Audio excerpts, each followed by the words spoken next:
প্রবাসীদের এই ভোগান্তি যে কবে শেষ হইব দেখেন।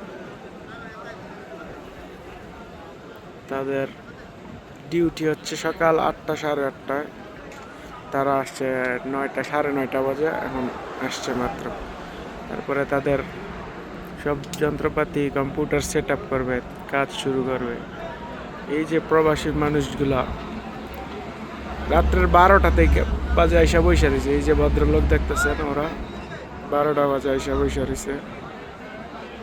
এত লম্বা সিরিয়াল কোন সময় শেষ হইব? ওই যে ভিতরের দিকে আরো আছে, অবশ্য